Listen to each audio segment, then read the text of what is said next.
Hello guys, তো আজকে সকালে বানাইছিলাম ম্যাগি আর সুজির হালুয়া। ম্যাগির ক্লিপটা নিতে মনে নাই। আর এখানে সুজির হালুয়া বানাইছি পোড়া দুধ আর নারকেল দিয়ে, সেটা খুব টেস্টি হয়েছে। শিপু দিছি একদম সন্দেশের মতো। আর এদিকে আমার ঘরের মধ্যে সবজি ভর্তি, যে কারণে আমি হেরে গেছি 1-2 দিন মাছ মাংস আইন না, আমি একটু সবজি একটু পরিষ্কার করে খাই এটা। তো হ্যাঁ, কাছে ঠিক আছে। আর সবজি খাওয়া সত্যি ওই স্বাস্থ্যের লেগে খুবই উপকার, যে কারণে সবজি খামো 2-3 দিন। তারপর আমি আজকে রান্না করছি ঢেঁড়স ভাজি, কালকের মাংস আসিল।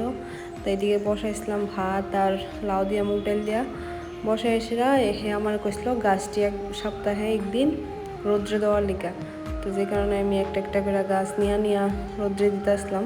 তো এদিকে আমি সবজি গাছে একটা একটা করে নিয়ে রৌদ্রে দিছি। তো এমন করতে করতে এদিকে রান্না বান্নাও আমার কমপ্লিট হয়ে গেছিলো গা।